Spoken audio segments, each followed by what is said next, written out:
I like your winery very much, and I like the wines that you make there. And you have a very talented young winemaker called Ricardo Velasco. Just tell us a little bit about Ricardo, where you found him.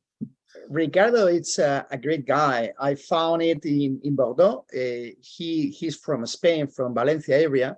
He studied a technical agriculture engineer in Valencia, but he went to study master of enology master in Bordeaux, and he stayed for 3 years.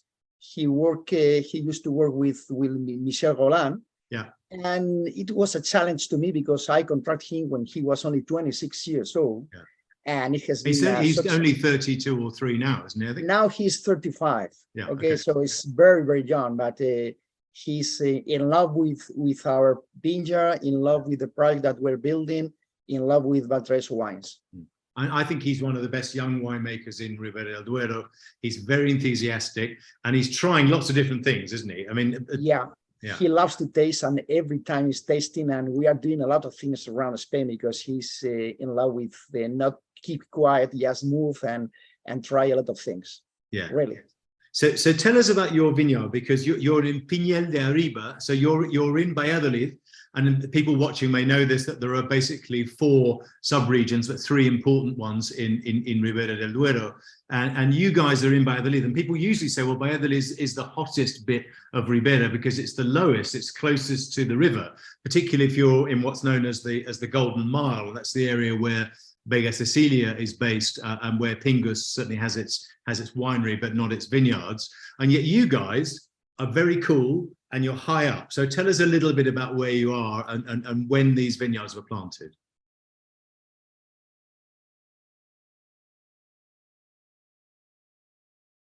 Did you hear me?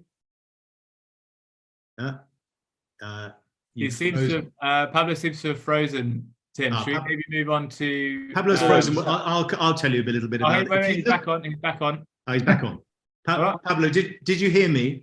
Yeah, absolutely. Tell us a little bit about where we are, and just explain what the Paramo is to people.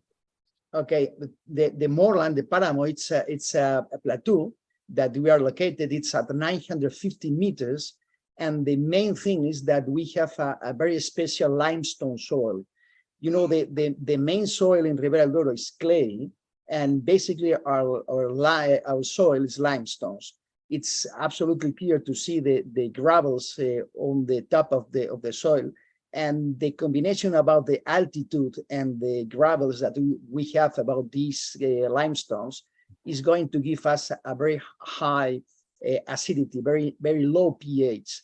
So one of the main characteristics of Valtravieso wines is that we are going to get a nice freshness on the wine. And I mean, historically, this area was considered too cold for grapes, really, for growing grapes on a consistent basis. And people who planted above 900 hectares were considered a little bit foolhardy or even crazy, really. But with climate change, what we're seeing is a lot of people now are moving to the Paramo. I mean, there were people that, you know, probably the move to the Paramo started in the early 2000s, maybe with Pesquera and Borges and people like you, really. When did you plant your vineyards? The first vines were planted in 1983. And it's true what you said. Crazy. 25, yes, crazy. But it was a challenge because there was no other vineyards at this moorland, at this altitude. Yeah. So actually, we think that really it's a nice position being cultivated vines at this altitude in the moorland. I mean, it's fancy now to be there. And most of the limestone in Ribera del Duero is high up. You can see it if you're driving through the region and you look up. The limestone vineyards are the white vineyards. You can see the sun reflecting off the vineyards, can't you? Absolutely, because, you know, as I told you before, the normal soils are clay soils and and sandy soils. That's properly of the vales and the close to the rivers. But as we are so high, it's amazing because not all the moorlands at the Ribera del Duero are with limestones. Some of them are with also sands and some boulders, that not the limestone that we have in our vineyard. So it's going to condition absolutely the style of the wines. We prefer to say that normally we don't try to produce intensive wines, full-bodied wines. We prefer to say that we are focused on elegance. We are focused on lengthy, trying to produce vertical tannins. And the main thing is the freshness that we are able to get. And you've mentioned Ricardo's link with Bordeaux in a sense, and you've got a little bit of Cabernet and Merlot up there, haven't you? I mean, are you using any Cabernet or Merlot in this wine? Yes, not too much, but at least in this wine, we are using about 10% of Cabernet and Merlot. Believe me, that's a challenge to ripen correctly Cabernet at this altitude, but it's great. Once we are able to get it, and since the last 25 years, fighting against to get it, we are really able to have a nice ripen on Cabernet, and it's extremely special, and it's lovely how it works. How late do you pick Cabernet sometimes? He's frozen again. I'm pretty sure that they're picking Cabernet certainly into late October sometimes. Sorry, Tim, it was a cut on the communication. I didn't hear you. How late are you picking Cabernet Sauvignon? Sometimes into November? So late. No, there are several years that we have to finish harvest of Tempranillo and Merlot, and we close the cellar not to get more grapes, and we open it 1 week later to get the Cabernet. So it's easy to ripen it correctly at the middle to end of October. Okay, yeah, but never November, no? It's very strange, difficult at this season.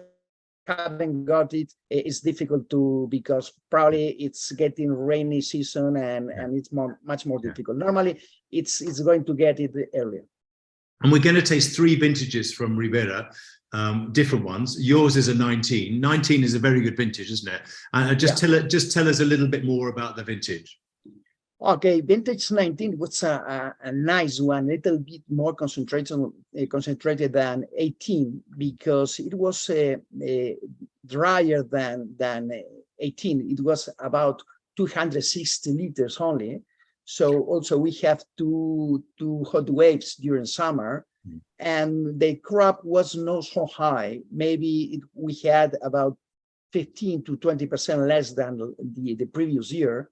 And what we got is a little bit more concentration. So it's a nice vintage in terms of concentration, with a very nice fruit, as we had a nice, not too much hot during the summer, except these hot waves, and with a very special nice freshness on the wines.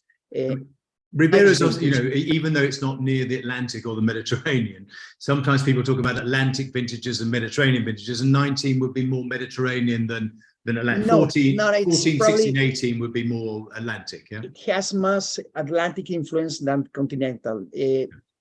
Few times we have the influence of the Mediterranean. It's much more fighting against Atlantic and continental influence. Yeah. Maybe we should describe it as continental. I think that's a good way of describing it. Yeah. I like this wine very much. And this is just your crianza. When I think if you get up to your top wine, the Gran Valtravieso, it always does extremely well in my report, and it's one of my favorite Riberas. I like these Paramo styles very much. I think that they're fresh, they're chalky, and I think if the oak is well done, which it is here, you're using 90% French and 10% American, I think, aren't you, on this wine? Yeah, normally we use between 5 to 10% of American oak, but never we use new oak barrels. We prefer to use for these wines 2 years or 3 years old barrels. I think I'm right in saying that I mean, Ribera is not very historic anyway, in terms of the DO in 1982, and the style originally, thanks to Pesquera, was to use American oak, and Vega Sicilia obviously used American oak as well. And I think it was Hacienda Monasterio, when Peter Sisek arrived in 2000, 2001, who imported French barrels for the first time and used new French oak. So, French oak in Ribera is comparatively recent, I think, isn't it? Yeah, absolutely. I think, thanks to God, French oak is more common, actually. And I think they are giving us a little more complexity, but at the same time, French oak is respecting much more fruit aromas. Yeah. So I think it fits quite good for us. Yeah. Fantastic. Thank you. I enjoyed that wine. Everybody, I hope you like that. I still think that wine is young. It's a 2019. I think it will age very well. but it's got lovely freshness for me, and I like very much the balance of the wines and the stuff that that Ricardo's doing. I think he was a very good signing by you. Thank you very much indeed, Tim. He's So the Messi. He's the Lionel Messi of Ribera. The next Messi, probably. Yes. Let's hope so. Okay. Thanks a lot. Thank you very much.